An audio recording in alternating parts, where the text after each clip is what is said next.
guys, absolutely insane day, absolutely insane week, absolutely insane few weeks. Congrats on being a selected few who have caught the rally from the bottom.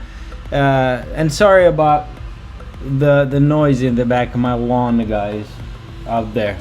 But anyways, here's the Namo. As you can see, it has another leg in it. And I think this rally has 3 more legs. Watch the market analysis this weekend. I'll go through them. Now, there's a possibility of the first leg higher on Thursday. 2 catalysts. The possible Trump deal, right?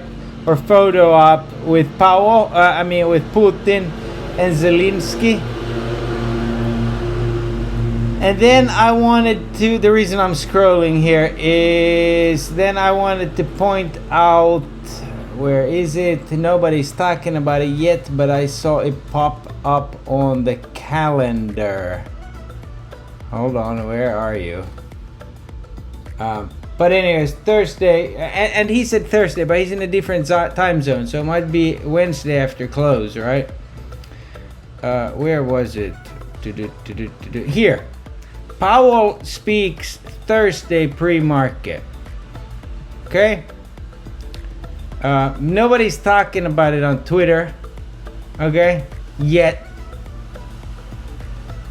What's it gonna be? It's gonna be here.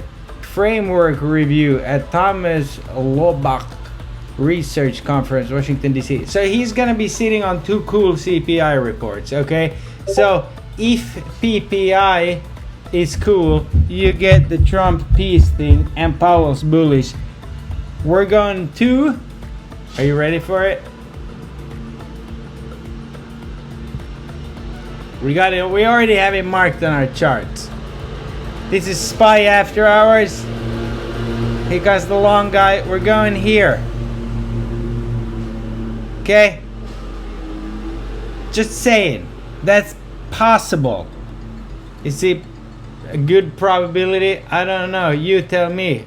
Look at the chart. Where are we? Guess what we did? We said, oh, bears on Twitter selling everybody a fucking pipe dream about shorting. Look, listen. A week ago here on Tuesday, I told everybody in the full moon circle, the least probable thing is the most likely. That's what I said here during the full moon circle last week.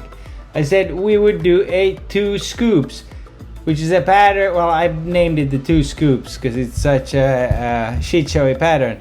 It's when you do a inverted head and shoulders without the second shoulder, you just keep going. Now, we don't have too much left.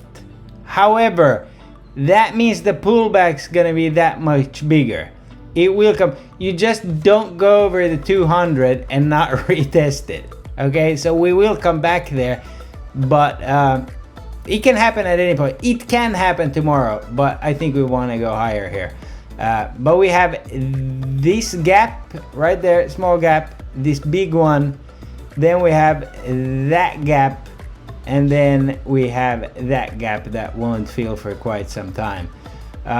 But at some point, if we come down and test the 200 and leave a gap here, I mean, that's a strong market. And Bossman did say we're going to go higher. So how much higher? Probably to here, and then we start pulling back. That would make sense. Now, I mentioned earlier 3 legs. Okay, so you got this Trump... tech deal combo, peace deal combo, and Powell, okay, and PPI. That can send us, right? After that, next week is a bullshit week. After that, you probably have to wait until window dressing. Here. This would be like next week and the week after that. Next week's still a full week, then it's a 4-day week, and then you get a full send. This can be everything from an India-Japan deal, maybe EU comes along, maybe we actually put something on paper with China, okay? But that's the outlook right now. And then FOMC in June. Because why are we not cutting rates at this point? But he did say we would go higher, and he has mentioned Thursday. So tomorrow, I'm expecting kind of a consolidation day. Could not be. If we don't take out highs, we have a untapped target. We got to go fill this week. That's why I got my alert there on SPX. That's where I'll start loading. Probably SPY calls for Friday just in case, right? What we don't want to do is fill this half moon here. We're not interested in that at all. But as you can see, here's two scoops. It's an inverted head and shoulders. It doesn't do that pullback. It keeps going. Measured move is up here, right? Okay, we know that. Fantastic. The trend closed at 0.81, which means there's going to be most likely a bullish move intraday. Okay. What else? Bitcoin is still flirting here. Needs to go. Okay. Everybody wondering about the VIX. What the bears on Twitter will not tell you, I'll tell you right now, is that the expiration, unlike every other OPEX, it's the same week. This week's it's next week. And we are under our two party lines. Okay. It looks to me like we've completely given up on bringing this fucker down. We're gonna leave it up to the Fed, and we're just gonna pump the market. And then in 4 years or 8 years, when the Democrats win, we're gonna blame them. Okay, sound good? All right, fantastic, everyone.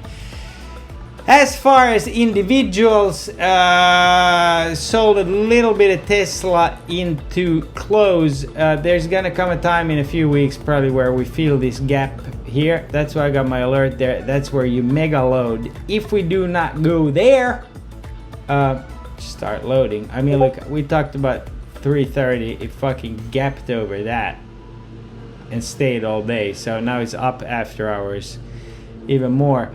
I mean the 322s on this guy. Played meta today, obviously, absolutely epic. Only in 660 runners. If we still have a strong market come Thursday, you know what, I'm swinging into OPEX. Nvidia ripping after hours. This can go even crazier. And look, you've got what, a year of shit news, or that's what it seems like, anyways. But months of shit news. Now it's finally gotten good news, so this can have legs. Obviously Cody posted the news. We knew that there was a chance this runs. That's why we loaded the 48s. If this can gap, which it's looking like over 42, said this live on voice, this gap's over 42, it goes to 48. Okay, that's why I absolutely loaded those cheap 48s. What else? What else am I playing? Played this today. But again, today, prime example of why you should play the IB session. So anyways, Full Moon Circle, we're talking about the summer of 23. A lot of you remember that on UPST. Just again, showcasing a beat of 93 on percent on earnings. Inverted head and shoulders type of dealio. This loves to run in the summer. I'm gonna start putting some serious longs on this soon. Hood up big today on Coinbase. Looked at it here, was up a lot overnight, juiced premiums and ran like crazy. So waiting in my trusty MSTR. I'm not crying here. I mean, I've played MSTR since sub 300 on this run, so whatevs. Microsoft most likely runs tomorrow. Trump pointed out how Tim Cook was a no-show in Riyadh. Yikes. But anyways, I think tomorrow or Thursday we can get a final push here. The thing is, if you compare the charts, QQQ has already gotten to this cluster here where this big February 27 sell-off was, and SPY has not. So that's where SPY needs to go, especially if the banks can carry some load, which they should be able to. But like, look at this JPM. I mean, nobody's even talked about the banks. Look at that thing. Holy shit. From 201 to 263. Okay, so again, pretty awesome that we've got this rally. What else? That's what it's flirting with there.